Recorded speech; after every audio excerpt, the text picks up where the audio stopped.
Um, Good afternoon, everyone. I'm Mihaela Campion, and I have the pleasure and honor to welcome you to our event today, The Voices on the Move, a Refugee Journey. We are going to have a conversation on migrant stories with our special guest speakers, Melineh Kano, activist and Executive Director of RefugeeOne in Chicago, Domnica Rădulescu and Roxana Cazan, co-editors of the anthology Voices on the Move, an anthology by and about refugees. Welcome and thank you for being here with us today for this special event on refugees. Before we start, I would like to say a few words about Archer and to introduce each of our guest speakers.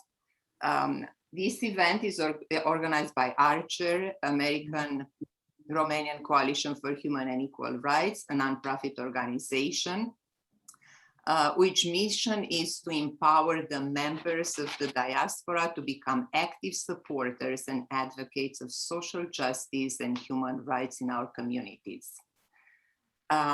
We have the honor today to have three experts in refugees' experiences, direct and indirect experiences, all of them refugees themselves. And I'm going to introduce each one. Domnica Rădulescu is an Edwin A. Morris Professor of Comparative Literature at Washington and Lee University.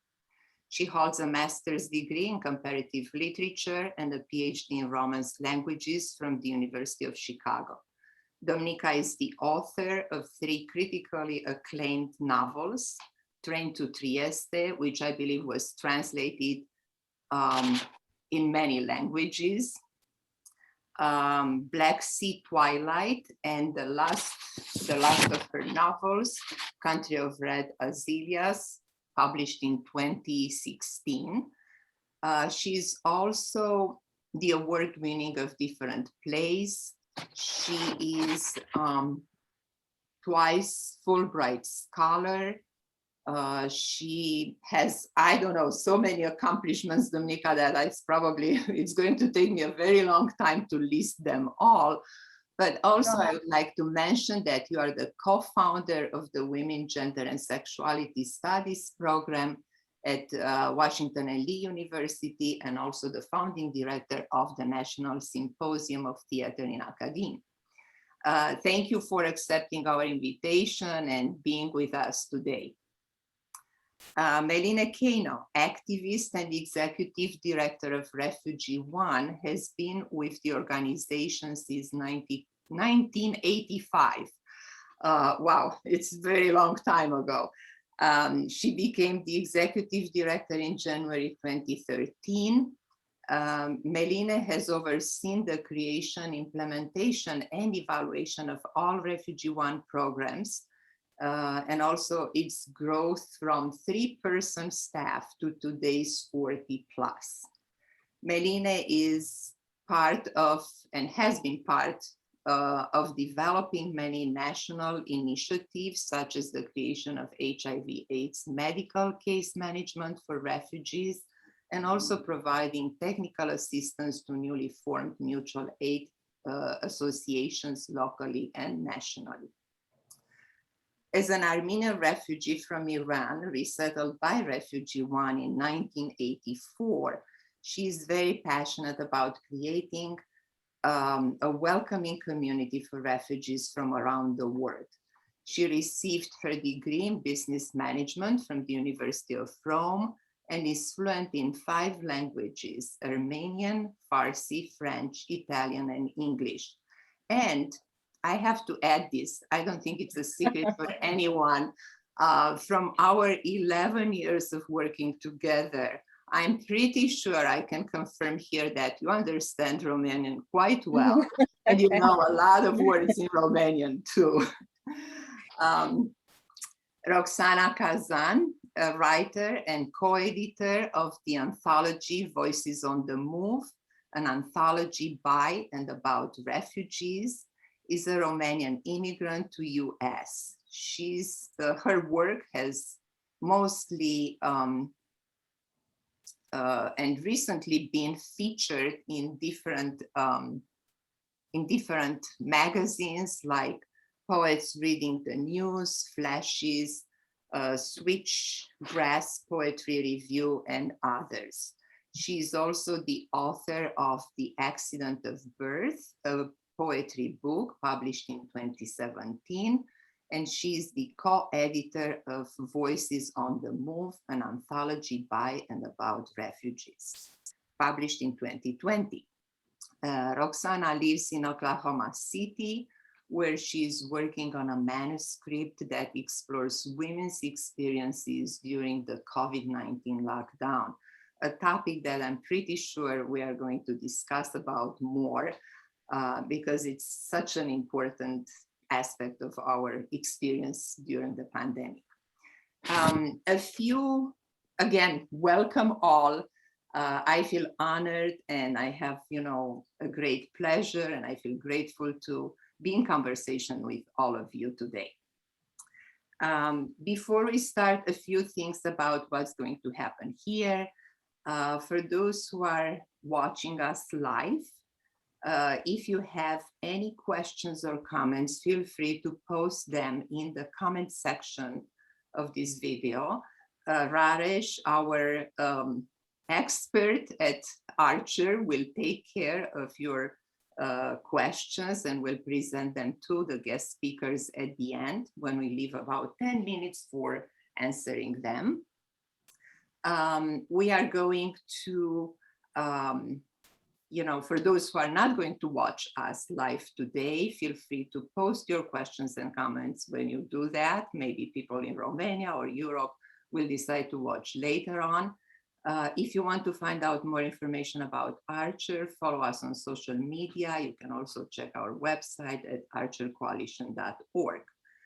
As you heard earlier, our guest speakers have extended experiences, and they have been contributing to the work incredibly. So if you want to find out more about their work, check their websites, check their bios in our discussion of this event, where you can find out more information about each of them. So again, welcome, and let's dive into this, incredible topic that you are experts, and I think many would like to hear about. I would like to ask Melineh first. I'm going to ask you the most important question, the simple and important question of why. Why is it important to talk about refugees, about their experiences, and what's the current situation? Where are we at this moment in the field of refugees? Thank you, Mihaela. I want to thank Archer for this invitation. It's a real privilege to be partnering with you again, and also sharing this panel together with Roxana and Domnica. The global scene of refugees and displaced people, it's very bleak, and it has gotten worse over the last decade. Today, our world is home to 80+ million displaced individuals. That's over 1% of the world's population. And anytime, obviously, you see this type of massive movements of people that show up at the doorsteps of countries, it creates significant challenges. Unfortunately, the global leadership has not been able to respond properly to these movements of masses of people, and individual countries have been left to deal with it. And this has created a lot of negative sentiments in those countries, especially because their local economies have been impacted. And the plight of refugees and this movement of people has sadly been associated with national security issues, So you have seen rise in, nationalistic and populist movements, not to mention the rise of supremacy groups. And it has really left these massive numbers of people in limbo, impacting the world and impacting us. Now, if we were to look at this from a broader perspective, of course, within the 90 million people, there are some that are internally displaced within their own countries, others who have left their country. And in this number, there are 26 million refugees. When I say 26 million refugees, those are individuals who have actually been recognized by United Nations High Commissioner for Refugees as having well-founded fear of persecution and not being able to return to their countries. United Nations typically, when gives you this status, that means you can eventually be eligible for one of three solutions. One is voluntary repatriation if your country situation changes. The second one is local integration. For example, if you're a Syrian refugee in Germany and Germany makes some numbers available to do local resettlement, you may be one of the lucky ones that will resettle there. And the final solution is resettlement. Now, resettlement, keep in mind, 26 million refugees. And in 2019, 107,000 people were resettled worldwide. 26 million, 107,000. So this means millions of people are living in squalid conditions year after year after year, and entire generations are growing up in refugee camps, in despair, in trauma, in danger.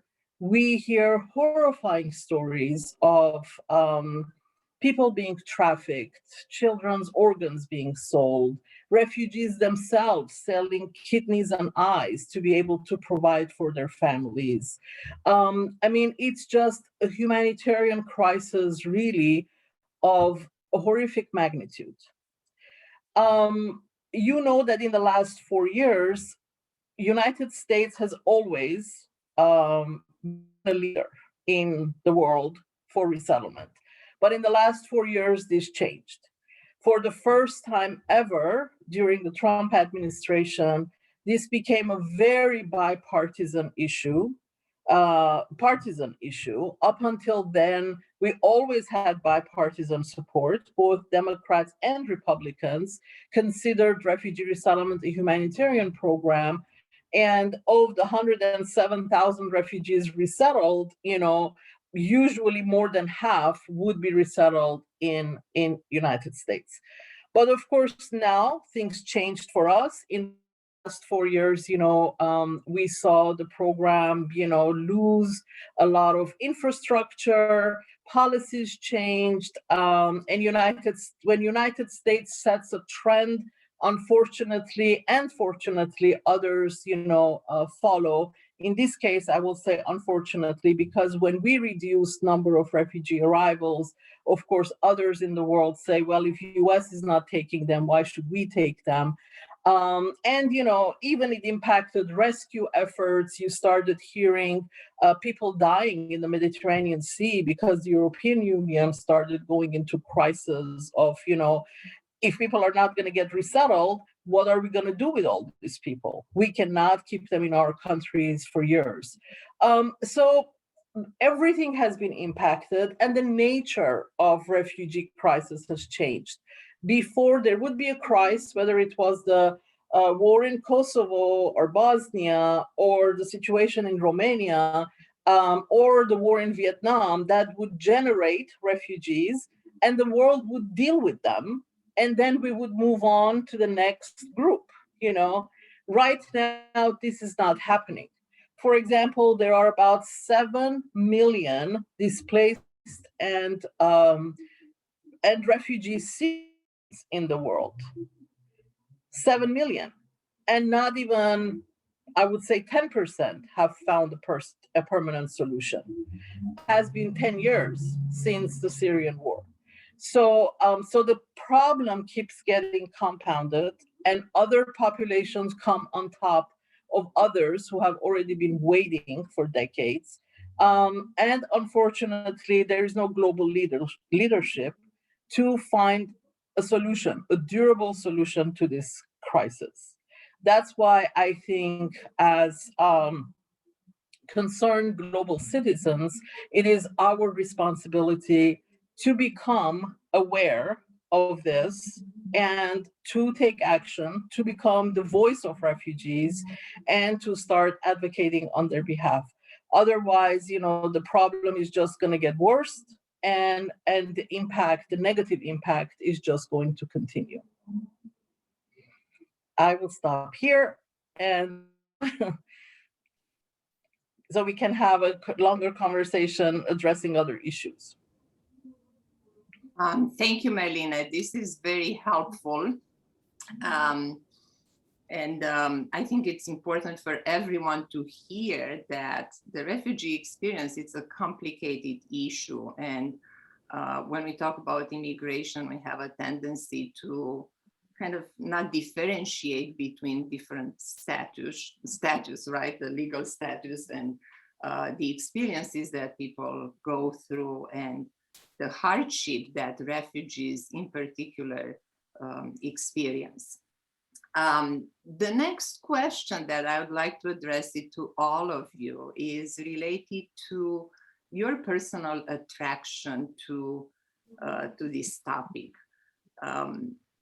Why your special interest and how personal stories have played a role in being attracted and devoted to this topic, the topic of immigration and refugees experiences.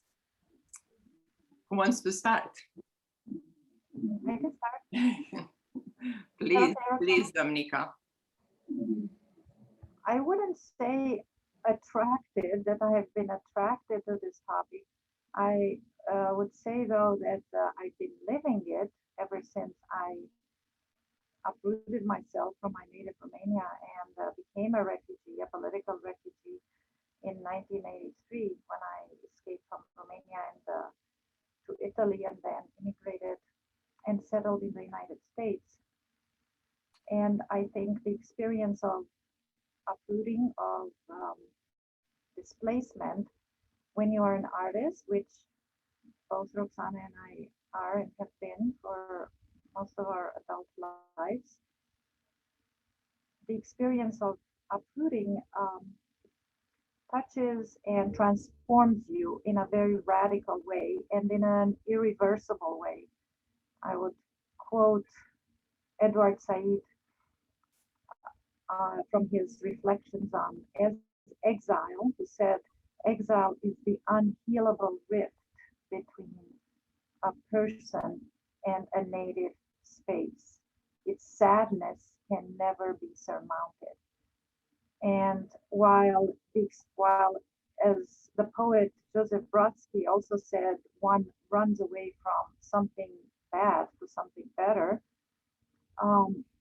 of course there is a sense of excitement and renewal and hopefulness when you get to that place of your resettlement, but it comes at a very deep price. It comes at the price of a profound loss of oneself, of one's language, of one's culture. And as an artist, as a scholar, I have always been haunted and obsessed by the themes and by this experience and realities of immigration, refugees, experiences, resettlement, and not just my own, though it has colored so much of my work and my life and my approach to the world, but also it has made me always connect and respond and react to the stories of other refugees and immigrants. I feel that we each have our own different stories, and there are as many stories as there are refugees, but also there is a commonality of experience that unites us all in the sense of a primal loss of place, of space, and new beginnings. So between these two experiences, these two, in a way, contradictory experiences, but that go together. It's a paradox of being a refugee. The good and the bad are together. The pain, the grief, and the excitement come together. For those of us who have been lucky and privileged to find and to be able to build, there are those, like you mentioned, Melineh's, all the horror stories of the refugees who have not yet arrived and they're still waiting for places that they can call home. So I have always felt that I can't not write, and I can't not pay attention in my life, in my work, in my art, to the experiences of those who are displaced and uprooted. I will say this much for now. Maybe I can continue. Can you hear me all right?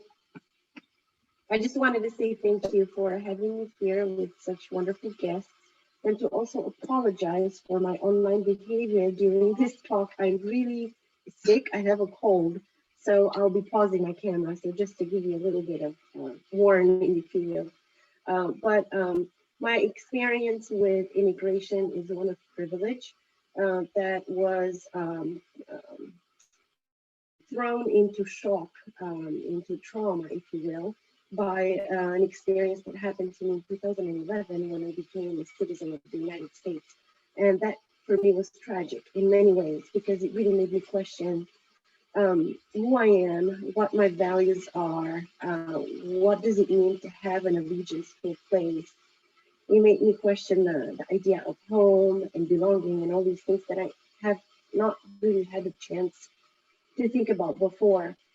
And I come to the topic of refugees in particular through the lens of allyship. While I did not have the experience of a refugee myself, my partner has. He has been internally displaced in his native country of Iran as a minority. And when he was born during the Iran-Iraq war, and many of our friends and acquaintances and people we get into contact with on a daily basis.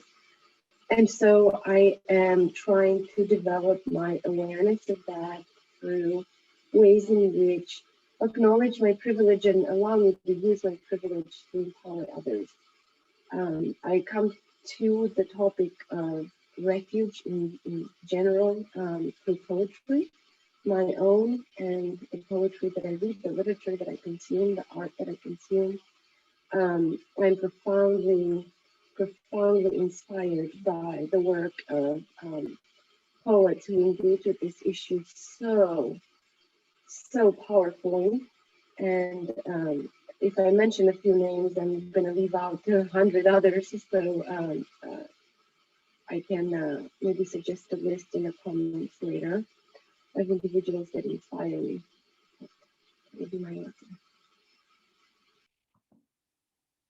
Thank you everyone for sharing your personal stories. Melineh, anything on your part?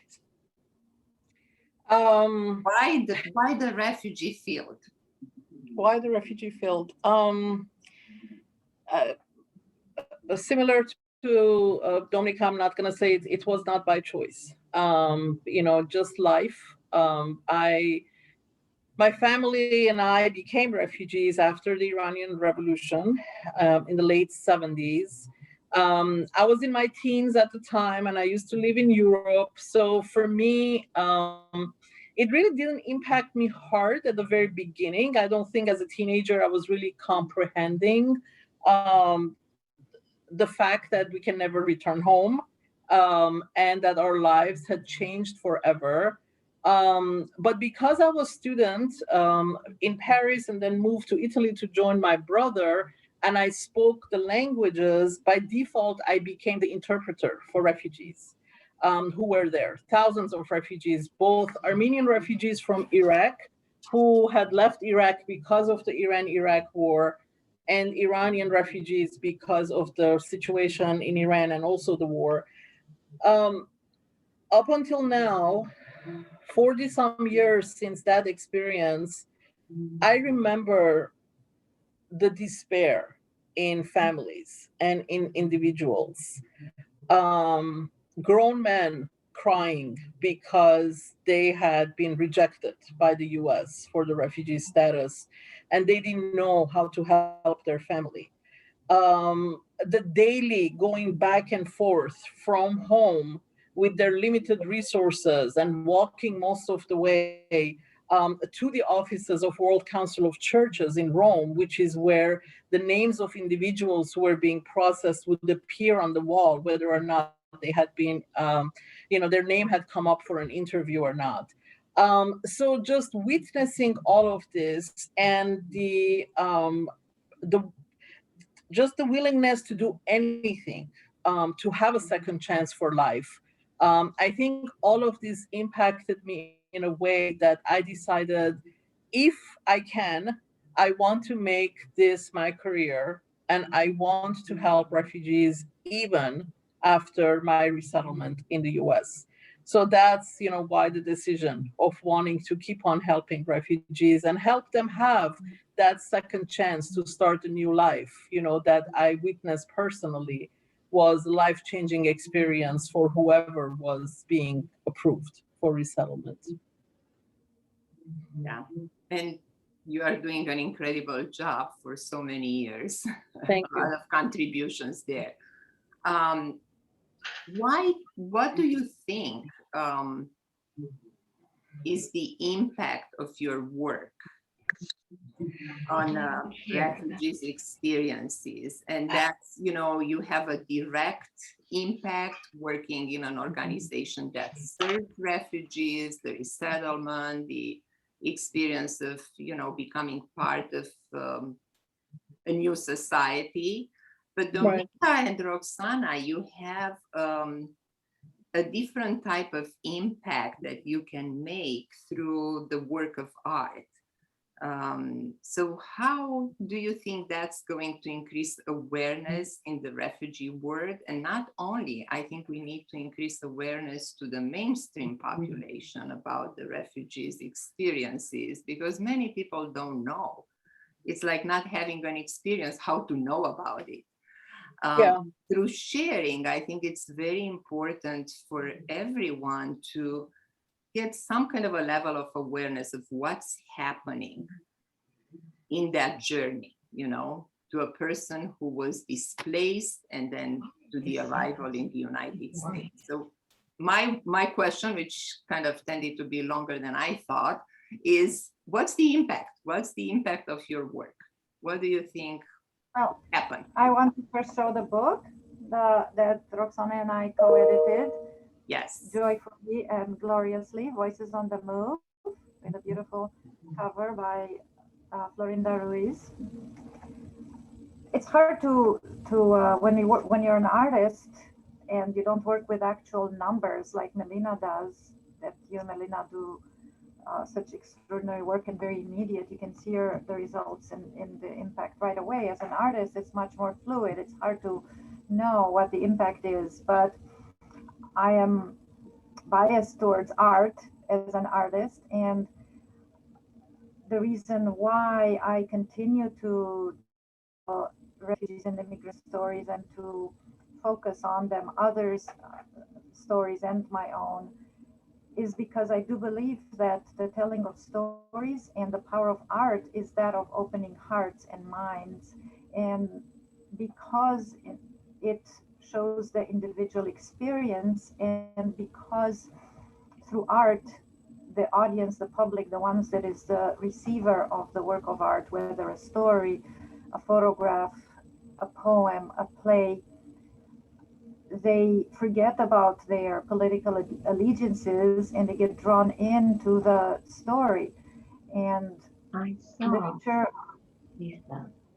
literature offers us nuance. It offers us the experience of individuality, and that transcends speeches, politics, and various affiliations. And in fact, if it does have the advantage of possibly reaching out across political lines and touching those who are, like you said, Mihaela, do not necessarily know much about the refugee experience or care much for that matter. From what I have seen in those teaching the works of immigrants and immigrants writers or film or theater, and creating it myself, and from reactions I've had from students or public or audiences, readers, is that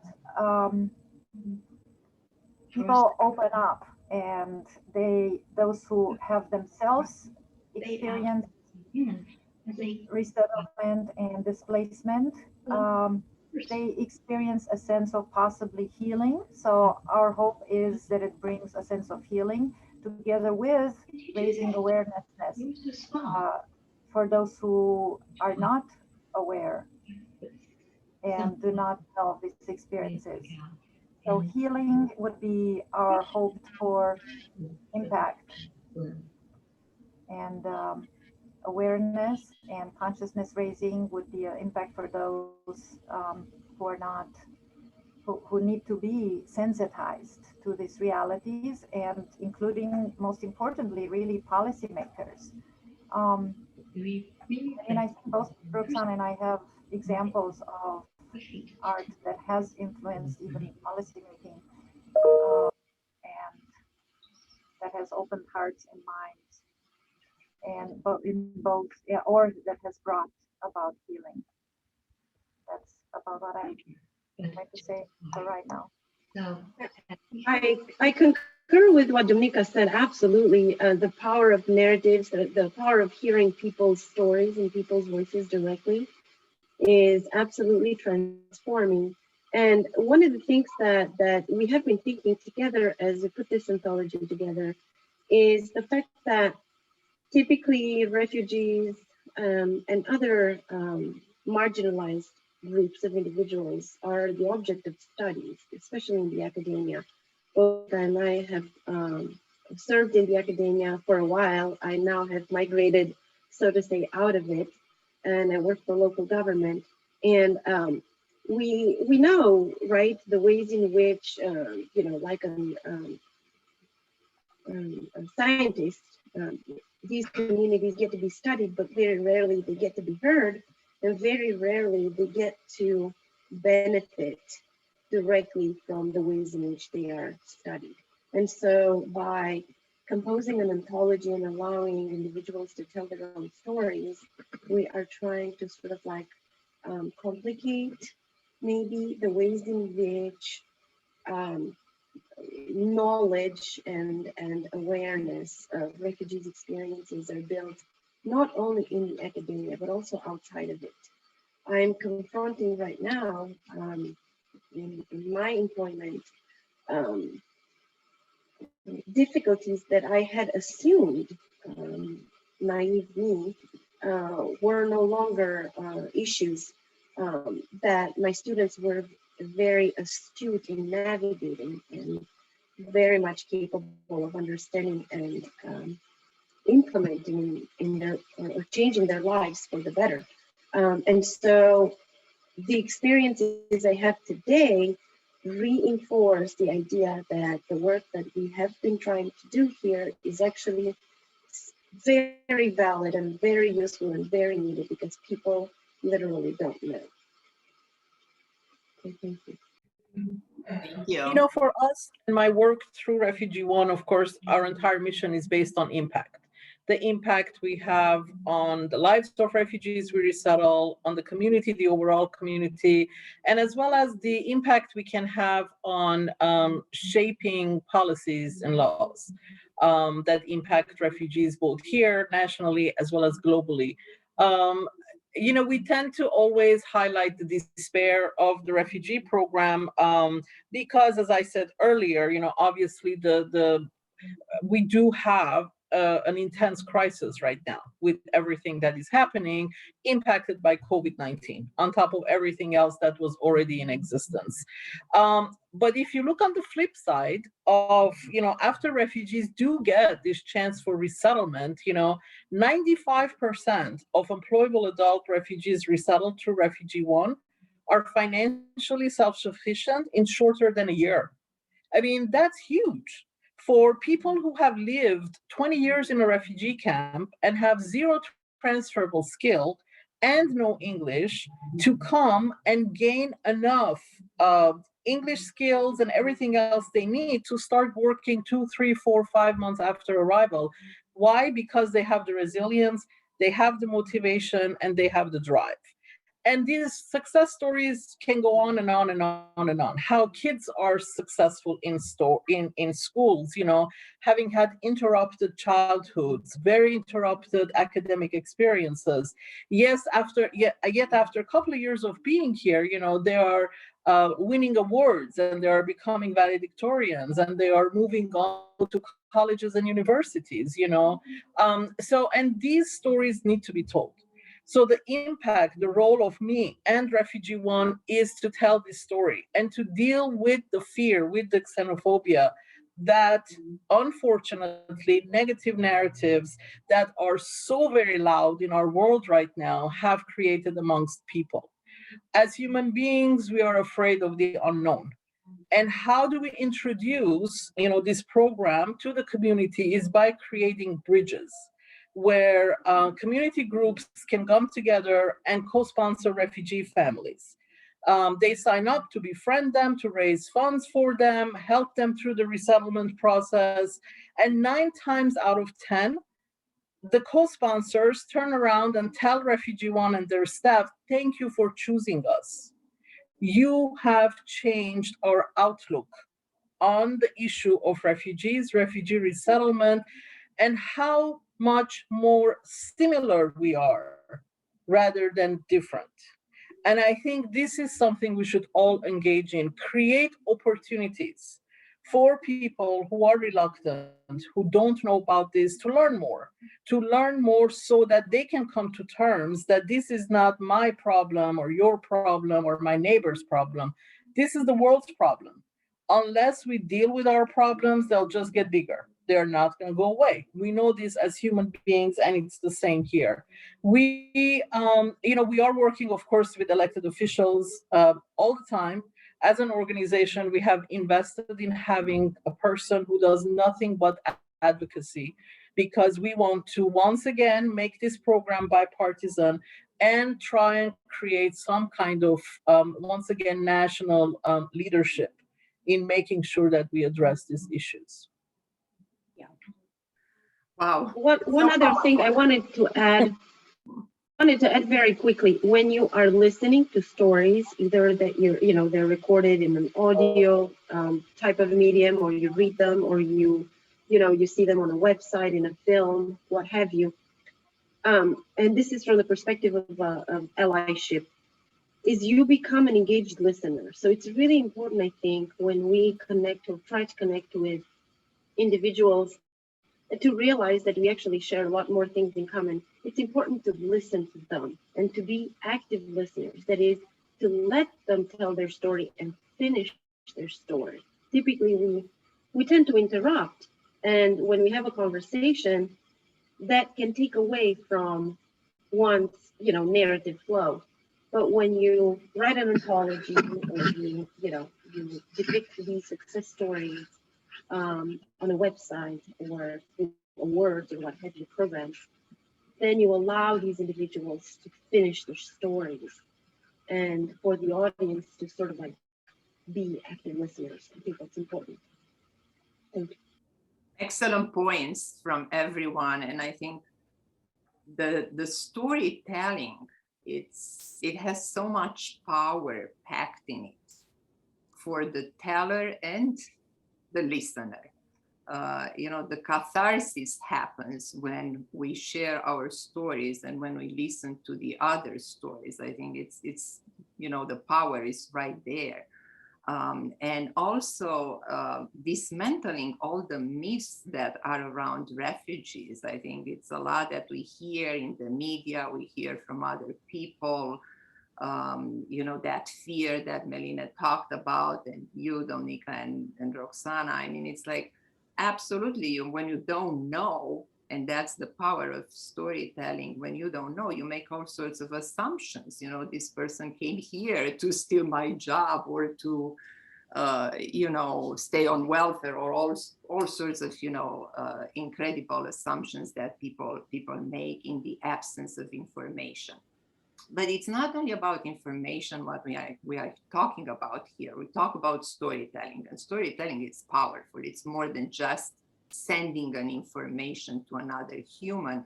Through storytelling, we connect as humans. And I think that's what you have done in your book, collecting these stories and helping all of us to relate in a way or another. And art has an incredible power to do that. Yes, I want to add, if I may, that what the artistic processes do and the artistic imagination does is not just collect the stories, but transform it in a way that it can move from the individual experience to reach a multitude of people and to make it somewhat universal. And I use the term universal with a big grain of salt, but in the sense of reaching out to others.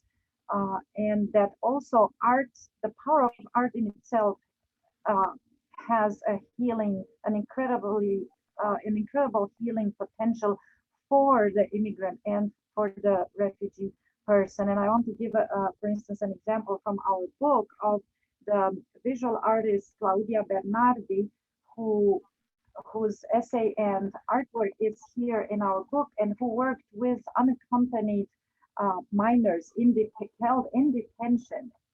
And this is the work that she has obtained, that she has guided these unaccompanied kids in detention centers. She's guided them to do, overcoming their desperation and their hopelessness. For instance, one is a 14-year-old Salvadorian boy, another 16-year-old boy from Honduras, proud of his African Honduran roots. And in using art with immigrants themselves, this has an extraordinary potential for healing, for giving a sense of hope, sense of purpose. The same, there have been several projects that have worked in doing theater, for instance, in creating theater projects with immigrants, such as the Immigrant Theater Project in New York, and many others such organizations and such projects that not only have had immigrant artists create art about refugees, but also have had immigrants themselves who are not artists involved and tap into their creative potential in order to arrive at that, what you call catharsis, and to exorcise some of their anxieties, their desperation, their fears. Thank you. Great point. Melineh, I think, or I'm not sure exactly who, mentioned the pandemic. And how can we forget about the pandemic, right? We are still in it. I would like to ask you, what do you think is the impact of it on refugees, resettlement, and also, you know, arriving during a time like this? I would imagine, as our lives have been, you know, completely upside down while being here, resettled and living here. How is it for the newcomers? How is their experience coming during the pandemic time? You know, it's been extremely challenging for refugees, for refugee resettlement, same as for the world. Just, you know, I want to back up a little bit to tell you in a very, you know, very briefly, in a nutshell, about RefugeeOne. So we are obviously an organization that works with refugees to help them become self-reliant. We have a number of programs, you know, English, case management, employment, and so on. We have expanded our programs lately to start working with asylum seekers and unaccompanied minors. And we have also now started a free dental clinic. So by nature, RefugeeOne is very flexible. And we always pride ourselves to be able to respond very quickly to the arising needs of refugees. And I gave you all this information to get to the pandemic. Of course, when the pandemic happened, it was totally unexpected that we would have to flip everything we do, make it virtual, and serve people who had just arrived.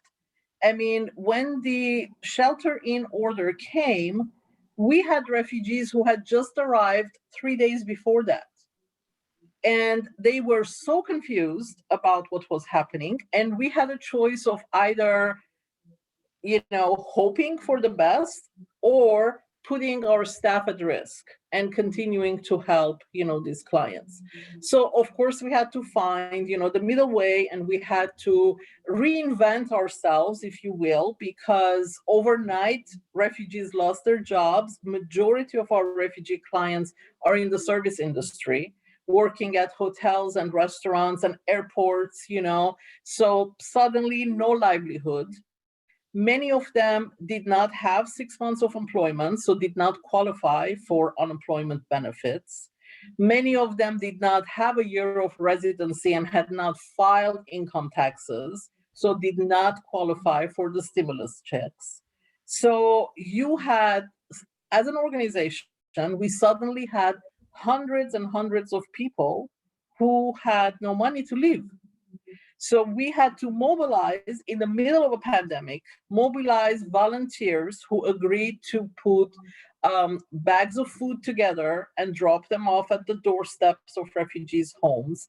We had to reach out to our donor community and raise funds immediately so we could assist refugee families, pay their rent, their utilities, and everything else so that they could survive. We did it. It was a huge challenge, and I really take my hat off to the 40 plus staff who are behind me and who have tremendous commitment to carrying this mission and making sure that nobody falls through the cracks. From the beginning of the pandemic until now, we have assisted over 120 families. We have spent over $200,000 as an organization in just making up the difference between the various, community assistance program that became available to people who didn't qualify for unemployment and so on. And somehow, we made it work, but honestly, overnight, we became the lifeline to so many people who would not have been able to navigate life during COVID without RefugeeOne and our amazing staff. That's very helpful to hear. And I'm going to take this as a moment of reflection to put things in perspective whenever I complain about my life, because this is really, something that we need to forget.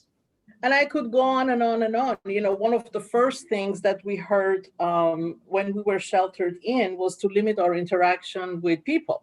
We were just cocooned in with our immediate families, So for refugees, this means oftentimes very crowded, small apartments and in very crowded apartment buildings, So overnight, they became the target, of this pandemic. We know this is what the virus likes, crowds and people. So every aspect of it made them even more so vulnerable than they already were. And I will say 2 words about the refugee program in general, how it impacted us. We know that during the Trump administration, the numbers were brought down to a record low of 15,000 admissions for this fiscal year. And you know how many refugees we have resettled so far during this fiscal year as a country? 2,000. 2,000. So if you put this in perspective, as I told you earlier, We have 26 million refugees worldwide, and we're talking about 2,000 having been resettled in the last 7-8 months. So it's been an incredible challenge. Wow. It's shameful for a country that says it's a country of immigrants. So shameful. It makes Not any longer, that's for sure. Yeah, yeah. Hopefully we are restoring that. We are in the process of restoration. with everyone's help. Yeah, and that's why we are here. I mean, we want to make a small contribution to this, at least to raise awareness and to help others understand these experiences and how we can contribute. What's our choice of contribution? I would like to move a little bit into the world of art and ask Domnica about what's different about the book, Domnica and Roxana as well, because you are co-authors. What's different about Voices on the Move compared to other immigrant literature and art? What does it bring that it's specific and different than other work of art in the area of immigration? Yes, thank you. Is that okay, Roxana, or do you want to pick it up? Can I start? It doesn't matter. You can start. I can fill in. Okay. Yeah. Well, there is by now an entire field, a huge field of immigrant art, immigrant literature, transnational literature, film, theater, visual arts, and our focus in the collection has been literature, though it does contain also several plays and quite a few stunning works of visual art. I would say in very large terms that some characteristics of immigrant art, immigrant literature, and immigrant art, immigrant theater are the following. Broken chronologies and broken narrative lines. So there isn't, usually does not have, immigrant literature does not have linearity of chronologies. And that comes from the fact that a lot of immigrant literature emerges from the experience of memory and the connection between space, time, and memory. And often the lines of memory keep looping in over and over again, as if trying to recapture lost spaces, lost experiences. So this sense of fracturing, of fragmentation, of non-linearity, of memory as the most important vehicle of experience, combining autobiographical, lived with imagined experience, merging in lived and imagined experiences, the permeated sense of loss and recovery. I would say these are some characteristics that mark immigrant art. I don't know what else you would. Languages maybe, but three characteristics that I think make this book different than all of them out there who are trying to achieve a similar scope I said three. One, the fact that we try to include a diversity of genres. It's not just a literature, and we started it off as a literature anthology, but it grew into something different. The second thing is that we give a beautiful space for cohabitation to artists who have never published anything before, as well as to artists who are very famous and well established in their fields. And the last thing is that we favor, and I say this with a little bit of pride, women's voices. Mm-hmm. Yes, because we are both, Roxana and I, are very aware of intersectionalities, and the experience of immigration is very gendered as well, and women's experiences as immigrants and refugees are quite often quite different, as women are more often subject of sexual violence and of different forms of violence, of objectification. So yes, I agree with that. So what Roxana said also, the use of bilingualism, polyglossia. So many of our pieces here have, several of our pieces are written bilingually, Spanish, English, Romanian, French, and English. Shape-shifting, I would say, and hybridity. So that goes in line with what Roxana just said, the sense of hybridity, of mixture of genres and of forms, sometimes within the same work of art. And to exemplify Roxana's point about us including also authors who are for the first time authors, for instance, the poem A Stranger's Dress that was written by Jennifer Schneider was not a published author until this point, right, Roxana? Yeah, I think she's a lawyer by career. But yeah, and it is a fantastic. When I taught this to my students just this past term, see, it's Damascus. The dress travels, so the dress becomes the main character. Damascus, Syria, home Damascus. Then United States. What happens to the dress? So it follows the geography, the journey of the dress, which becomes a symbol for the journey of the person. It's absolutely beautiful. So these are some of the aspects that make immigrant art by and large recognizable. That doesn't mean that all immigrant writers partake of it, but many do. And I believe again that the experience of uprooting and of exile, when you're an artist, touches and marks the aesthetic and the way one writes and creates, not just what one writes about or what one paints about, but the way in which the form that one chooses for their art.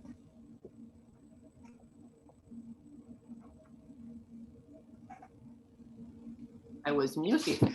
I think part of the uniqueness of your book is, as the title says, it's written by and about refugees, which I think that personal touch, it's really heartfelt. It's very different than just someone who is doing research about refugees and then documents, the information. I think that's what it makes it unique. I have one last question before we move to possibly more questions from the audience. I would like to ask all of you, what's next? Where are you now, and what do you envision you'll be post-pandemic? And what are the projects that you're working on now, or how would you like the world to be in a post-pandemic time? Can I start before my voice collapses? Go ahead, Roxana. Yes. Thank you. I just wanted to mention very quickly that Domnica and I are working on our second project together, and would like to raise awareness about it and to call out to artists out there who would like to support it. It's a project on women during the pandemic, so not just looking at refugees specifically, but wider to the experience of women. And here we include all sorts of individuals who identify as women or female. And we would like to sort of like investigate through art and literature the ways in which they coped with and survived the pandemic, what changed for them, what challenges came, what joys they found, and so on and so forth. I'm also working on a chapbook right now on motherhood during the pandemic. It so happened that I became a first-time mother only about 3 months before the pandemic was declared official. And so I can say that I'm a pandemic mother in many ways. We were stuck in the house together, and we got to discover each other, me and the baby. And I would love to be able to explore that poetically in the form of a book. Wonderful. Yeah, I I'm did very not curious have about your project together. You know, that's so important to hear about women's experiences during COVID. Yeah. Well, of course, you know that during the pandemic, domestic and sexual abuse has increased dramatically because of people being cooped up. And yes, Roxana and I wanted in particular to take this to make a new collection. We love working together so much. I know I do. Roxana is my heroine, and I can't believe how I have such admiration for her, how she was caring for her newborn baby. We're working on the collection, and he was always a few steps ahead of me actually in gathering the material and getting ahead in the book. So we created this collection through the year 2020 mostly. That was yes, 2019 and 2020. While she was caring for her baby at home, and what an act of extraordinary heroism, strength, and empowerment. So yeah, it's great working with Roxana, and we felt like we could move further and now draw from this past year's experiences, and again use different art forms. It will also be a collection of various genres, because I think this is what makes our work unique, that we like to gather and to welcome that great diversity of voices and the great diversity of artistic genres, because everybody has their own preferred ways of expressing themselves. So not to take maybe the attention away from our topic of conversation, but it's kind of like comes out of that. Domnica is my mentor in many ways. I studied her work in graduate school, and so it's an immigrant reading about another immigrant experience, a refugee nonetheless, and a woman, and sort of like trying to scaffold my own career and sense of self and like personal, victories on the fact that we have this relationship. So I'm actually the winner here. Thank you, Domnica. No, we both are. Let's say that we both are. We both enrich each other and work so well collaboratively. Roxana keeps me on my toes. Yeah, and I'm hearing a lot about, and it's always fascinating to me, and I'm sure to you as well, when we hear about our emotional resilience, how many facets it shows, and how much we can inspire each other from, through that type of modeling. When you see someone being resilient, you also feel more motivated to work on that resilience for yourself. And I think we all have something to show and to share during this unique time. I don't know. I personally have not lived anything like this before in so many ways. So Melineh, what's next in the refugee world? Hopefully we will be in post-pandemic mode soon. We're not there yet, but what's ahead of us is rebuilding the refugee program, welcoming new families, reuniting families that have been separated for way too long because of the pandemic, spread in different countries. And we are building a new home for RefugeeOne. So in the next year and a half, we will be moving into a permanent, home for our agency. Personally, I think the pandemic was an opportunity for emotional growth. I think, just because just overnight we felt how fragile life can be, and how just an unexpected phenomenon can bring the world to a halt, I think gave us time to pause and reflect. Mm-hmm. And for me personally, I think it gave me time to reassess and reorganize my priorities a little bit. So my own commitment to myself is not to forget the emotional lessons that I learned during this time. And once life is post-pandemic, not to get lost again in the nitty-gritty and the little things of life, but that just keep big picture and priorities that actually matter in front of myself as I, continue living my life. Yeah, that's wonderful. Well, let's see if we have any questions or comments from those who are with us today. Feel free to write in the chat or in comments, in the comment section of this video if you have any questions or any comments at this moment. And meanwhile, maybe Raresh, if we can share some information about what we've talked about today, the book and information about RefugeeOne, that may be a good idea for those who are with us today.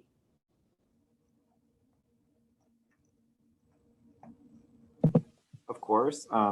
This is the RefugeeOne website for anybody who is interested. It's just www.refugeeone.org.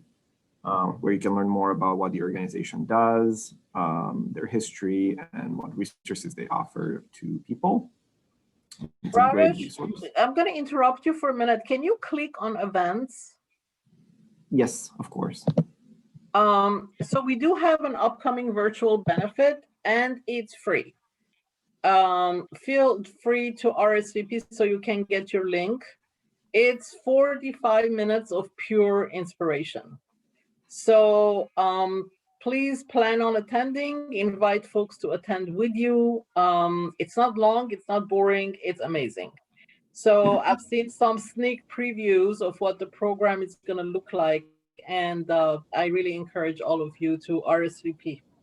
Melineh, any performance there? Any live music? Anything? There will be music, but mostly we're focused on stories, on refugee stories. Oh, yeah.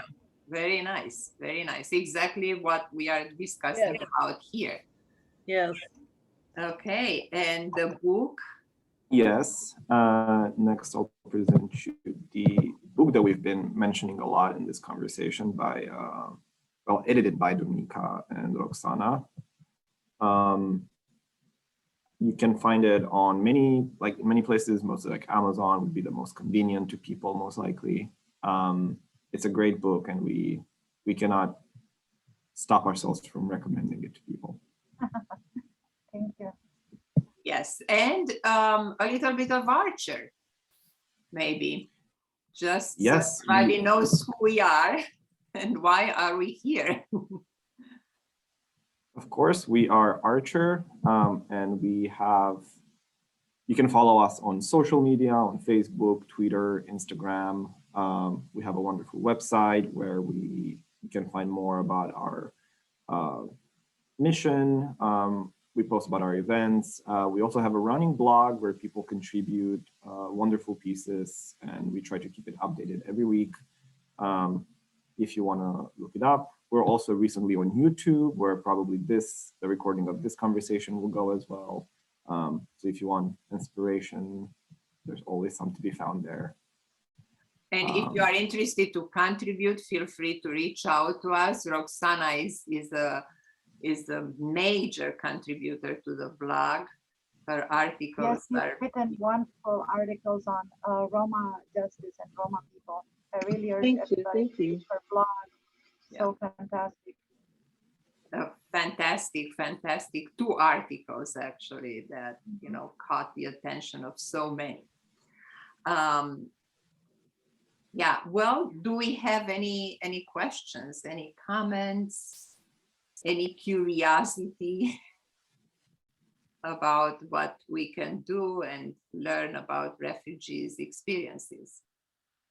I just want to congratulate Domnica and Roxana for their amazing book. And, we have some major donors, and as an organization, we like to always give them significant gifts, and we have decided to buy several copies of your book so that we can include it as gifts for our major donors.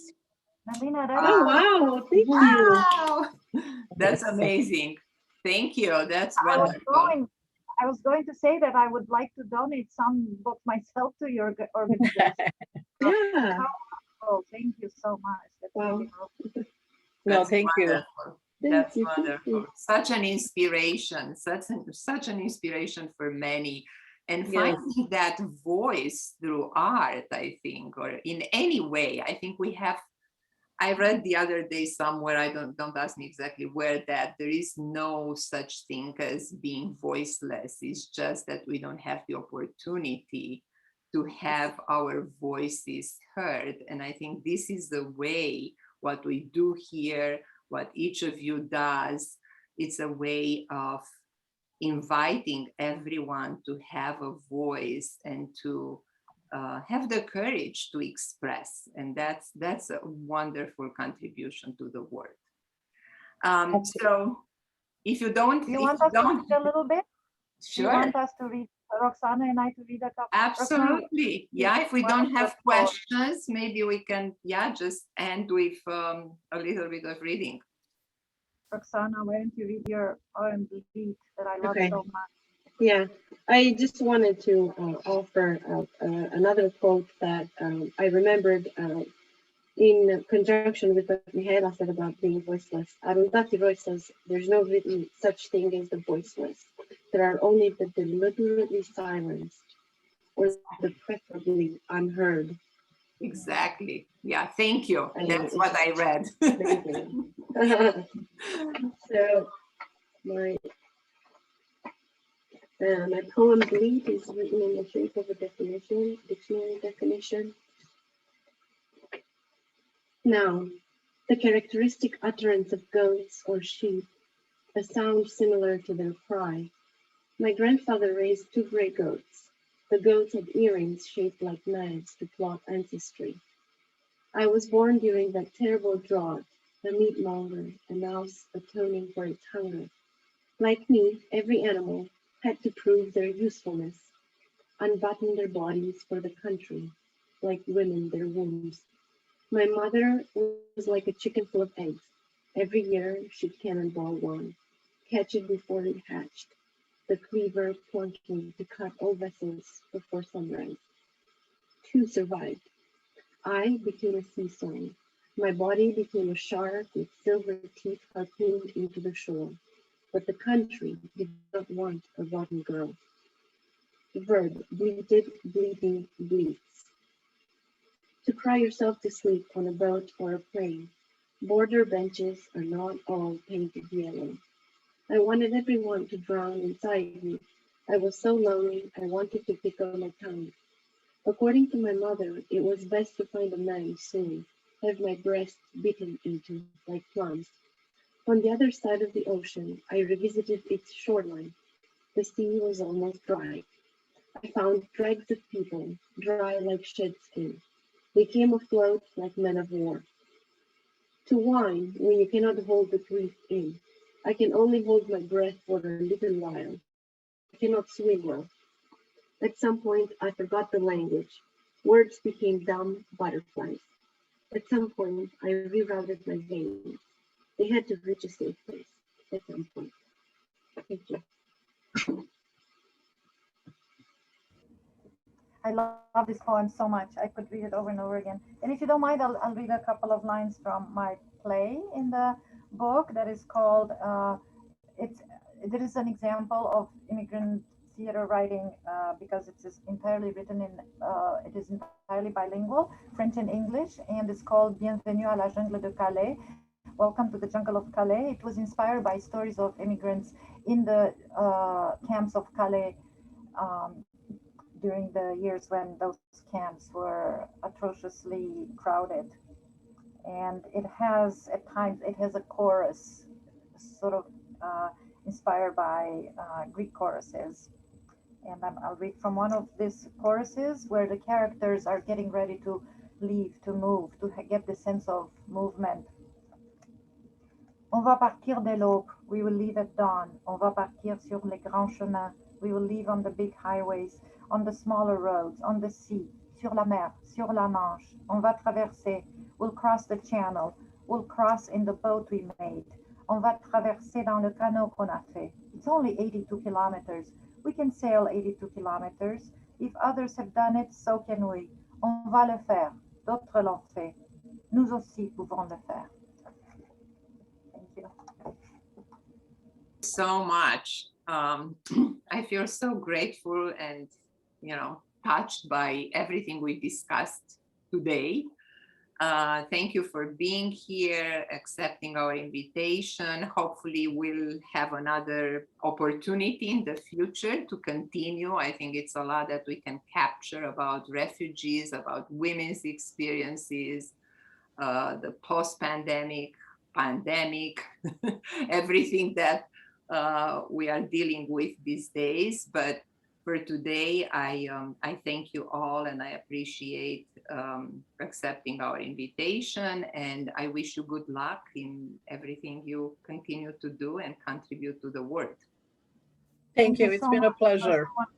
Yes, it's been a pleasure. Melineh, so nice to meet you and to know of your extraordinary work. Thank I feel you. so fortunate to have met you through this event. I hope to continue to know more about your work and collaborate in some way with you. That would be wonderful.